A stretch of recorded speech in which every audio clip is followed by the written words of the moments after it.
Now, you also mentioned to me, I think before, that everyone, the burning question everybody also has is what happened to the cars and what happened to vehicles used in the movie. And can you give me some insight on that and what you saw and what you witnessed about that? Was I was friends with this gentleman that owned a car crusher, and his three sons all went to school, kind of hung out together.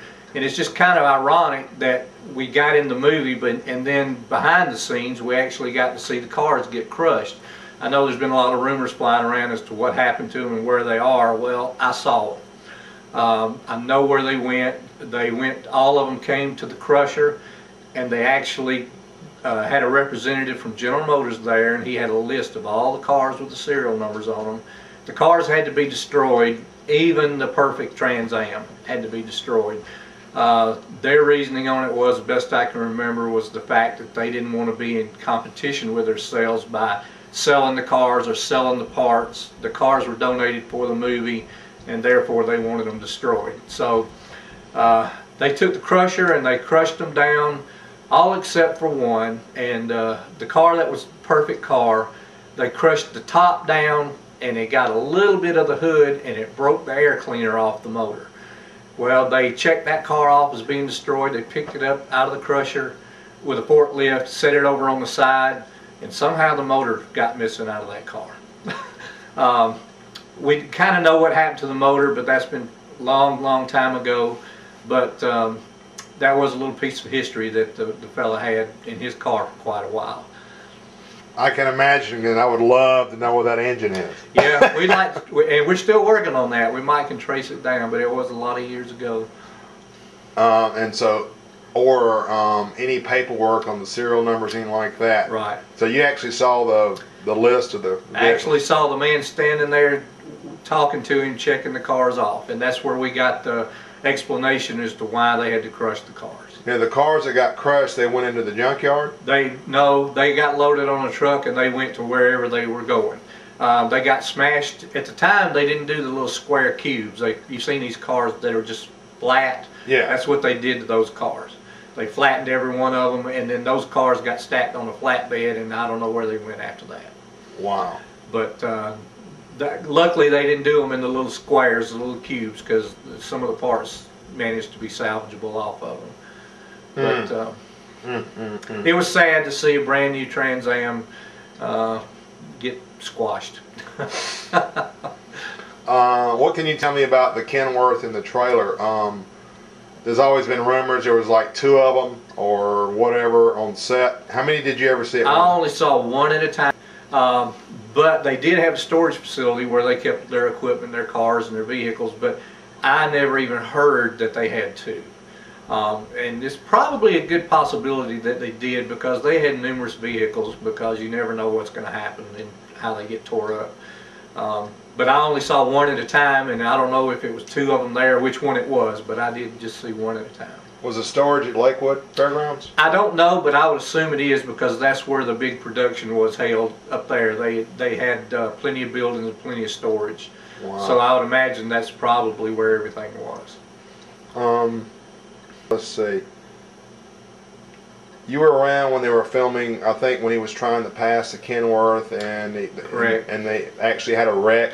Yeah, correct. My friend had the camera, and he was doing a lot of still shots, so we got to go on a lot of these filmings that we weren't a part of, and just be in the background. Well, they had a scene in the movie where Buford was passing Snowman in the truck, and he was doing it, and there was an oncoming car coming at him. Well, they turned the sheriff's car a little too quick, and the Kenworth actually caught the right quarter panel of the car, and it spun around over on the side in the ditch. Well, that, from what I was told, that was not planned. The guy just kind of miscued in the car and cut in over the truck, and that's when the Snowman says that car just tried to run all up under his truck. And I think that was ad-lib too. Well, didn't they, like, it seems like, I don't remember off the top of my head, but it seemed like some scenes that looked like they painted the fender black or something. They did. Right after that, the quarter panel wasn't tore up too bad, but it was dented in, and I guess they knew they were going to use that car later in the movie, so between takes, they actually went in there and painted the quarter panel black for a while, and then they went in there with a Sawzall and they actually cut the quarter panel out of that car so it would match the scene in the movie. Were you there when the roof came off? Yeah, we were in Jonesboro when they took the roof off the car. They had actually sawed most of that roof through. They took a Sawzall and sawed all the posts off of it and sawed the back pillars off of it. Worked them off pretty easy. There again, that's that Hollywood magic, I think, that they do. Anything else that you want to bring up from the filming? No, I think that pretty much covers everything that I was involved with. We stayed on the side of the road on Highway 54 between Fayetteville and Jonesboro for 2 or 3, 4 days, watching them film back and forth, back and forth.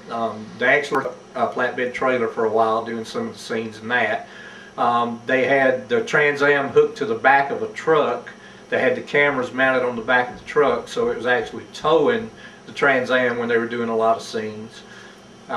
Just seeing the stuff behind the scenes was really good to see, and you know, we just didn't know that movie was going to turn into the icon it has turned into, and I'm just glad to be able to see how it was done. Now, you only saw what, Burt one time? Saw him actually a week off and on because we did a lot at the fairgrounds that he was involved in. And we did have lunch with the cast a couple of times. A lot of times they would eat in their trailer, but sometimes they would come out and eat, and they would sit down and talk to us for a little while, and that was pretty interesting. First time I saw Burt Reynolds, I didn't recognize him. There again, I guess with the makeup and the high-soled shoes that he wore to make him look a little taller, I didn't really recognize him at all. And my buddy said, "Yeah, that's Burt Reynolds," and I said, "No, it's not." He said, "Yeah, that is." So after that, you can look at him and say, "Yeah, that is Burt Reynolds." So. Okay. Anything else that you want to talk about? No, I guess that's pretty much it. Just I was glad to be a part of it, and never dreamed that this many years later that it would get brought back up again. But I saw the trailer in Noonan, and I got a little curious about the trailer. I said, I recognize that trailer. And then later I saw the truck and the trailer parked over there in Noonan, and I said, I've got to find out about that. So I got on the internet, started digging, and I found Tyler's site and started digging a little further, and we started talking, and it's all come back to me now, and it was a lot of fun. I enjoyed doing that. Well, thanks a lot. Sure. We're at what used to be Dewey's Truck Parts. This is where all the Bandit cars and the sheriff's cars were crushed. I witnessed that myself. We've even come here to try to find out if we can get any information on the man that crushed it. But so far, no luck. But this is the place where the crusher actually was, and we just thought we'd bring that to you. Crusher. Go ahead. The crusher was probably located right about that area right there.